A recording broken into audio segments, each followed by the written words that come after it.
Hey everybody, this is Tony. And this is Paul, and we are headed out on the road for the Friends for Life podcast world tour. So let's hop in the car and get going.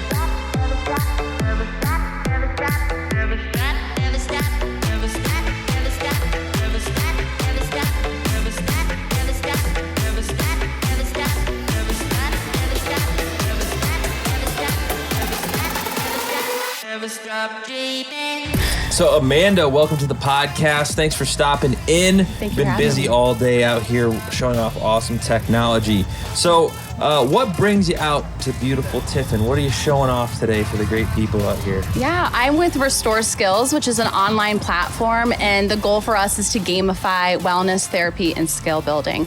So if you think of technology like the Wii, which I'm sure most of us have had experience with, we take that concept a step further, being online, so accessible on iPads, tablets, and laptops. But also for us, a controller is any object that's red, green, or blue, and roundish in shape. So that really opens up the doors for using different parts of your body and different tools and crafts, whatever you might have within your communities that can engage with the content on our platform.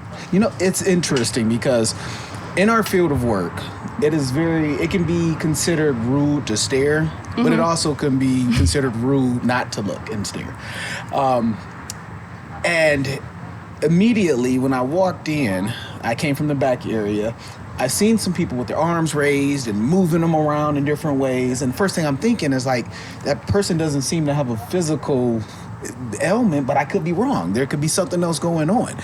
And then I see more people doing it, and I'm like, okay, now I know this isn't contagious. So I look and I see people are playing a game. So like, how does this work? How does the technology, how can you, like, I know what a Wii is. I know how to use the Wii. But how can I do that at home without having a whole bunch of special stuff? So for us, the magic of our technology is all working through the camera on your Wi-Fi connected device. So if that's a tablet, if it's an iPad, as long as it's got a forward-facing camera, our patented technology is color tracking. So we're not capturing your skeleton like maybe the Microsoft technology used to do. For us, that red, green, or blue item is all that we need. And then we're tracking your movement on a 2D plane. And so you're moving left or right or up and down diagonally, and it's tracking and it's engaging with you. So as I hold a blue ball in my hand and I do a midline cross, it's going to follow me. And so I might be playing a virtual slot machine or Plinko, but I'm working on my midline crossing or my functional reach or maybe full body movement to work on balance. Wow. That's interesting. Yeah, I was going to ask, so how does the games help people with disabilities, but you kind of just brought that up. How many games do you have? We currently have 25 games on the platform, and the best part of that is we're customizable. So whether that's increasing or decreasing difficulty, removing the background of a certain game for someone with a visual impairment, so we add a black or a white background for better contrast, slowing down the speed, and etc. And we also have in-house developers, so we're adding on average about one new game a month, and that comes directly from our users who say, hey, you haven't added a fishing game, and I really want a fishing game. And so we'll make that for you. Yeah, that's what I this need. guy here. So where did this idea come from? I mean, I know actually Tony and I were talking about this a little, like we were eating lunch and we're like, yeah, don't they make games like that for like a PlayStation or something? Or they used to, or like, so where did the inspiration come to put it online and then specifically to work in this field? Absolutely. So our deep origins were that we were developed in Tel Aviv, Israel for an occupational therapist who was working with children with special needs and disabilities. And we saw that evolve and grow, and they brought it to the US, and I want to say 2015. And at that time, we were really working within the pediatric market. There were some challenges there with trying to work within school districts and such. So we did decide to expand, build a second platform aimed at adults, whether that be geriatric population or with the IDD population. And so we've really seen that, especially in the COVID years, catch fire because we are device agnostic. You don't need anything special. You don't have to download an app. You're going to our website, you put in your login credentials, and you're able to play our games. We can track data to help you look at your clinical outcomes and see that progress over time. But you're engaging folks, you're getting them motivated. A lot of folks might not want to work on their therapeutic goals or their cognitive goals. There might be frustration related with that. So if we add a game, I like to say it's like hiding the broccoli under the cheese. So it makes it fun. It makes it exciting. You all saw the reaction of our folks today. And so that really adds to the joy that people really need to experience every day. Yeah, and you kind of you kind of touched on it, but I wanted a little more deep impact with it, because these things I'm sure it can be cost effective for someone with a waiver opportunity. Do you offer options for waiver pay?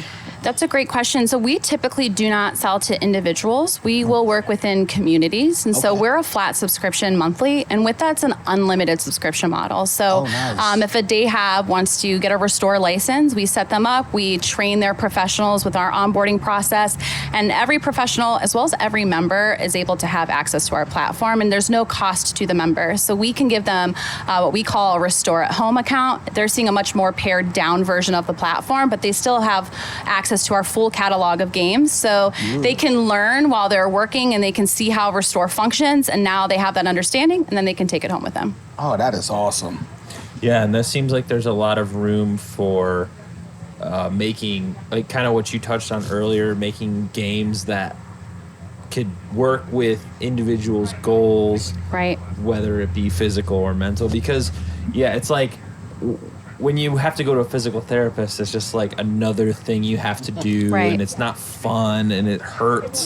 But if you turn anything into a game, and I do this with Tony's kids all the time, they just like, I don't want to do it, and then as soon as you turn it into like A last one to do it competition. is a loser, and they'll be fighting for like the dumbest stuff. Absolutely. It's such a genius idea. So, what kind of games do you make? I saw some people playing some like basketball game looking things in there, and honestly the crowd was too big. I could hardly see what was going on the TV most of the time. But what are the games based around? That's great. So we try to really tap into that person-centered care and think of people's interests and hobbies. So there's sports, there's gambling, there's skills or games to address life skills as well. So if you need to work on your medication management, or perhaps grocery shopping, which we have an entire experience where you're referencing a list, you're finding the items in the market, and then you're doing a self-checkout experience. So we really run the gamut of, this is really fun and we're playing on a slot machine, to, okay, now let's do a cognitive skill and let's work on some, home safety, if you will. So,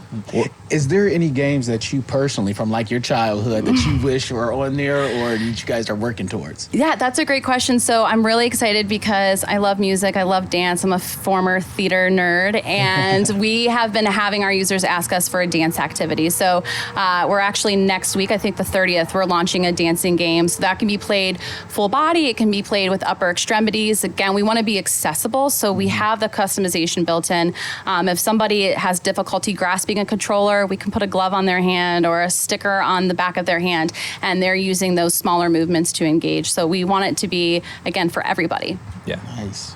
I would have just said Super Mario. I want to go as deep as Oregon Trail. Oh, all right. Let's go. I really don't want dysentery, so I'm going to...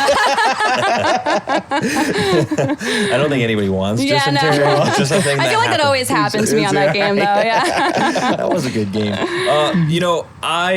I think it's such a great idea, and anything to get people active is really important. Right. I think, and it's so difficult nowadays to get people excited to move and do stuff. And I think that's a great opportunity for people to get active. And like you said, dancing, any movement is good as far as I'm concerned. And as much as I hate having to exercise as an adult, it's just one of those things that you have to do that you don't want to most of the time. I think it's really important there. So are you working on more games like the dancing game that are a little more like active style? Yeah, so we try to really tap into the pulse of what our users want. So we'll survey them, we'll ask them, they'll tell us a game that they want to see.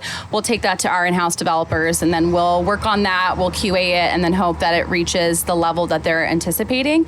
And I think the biggest part for us is that technology can be really intimidating. And if it's not accessible, where some games maybe are just too complex or too difficult, when you have something like Restore, you can really break it down and open the doors for people to feel that technology is enhancing their day and it's giving them joy, and it's not a limitation that they can't overcome.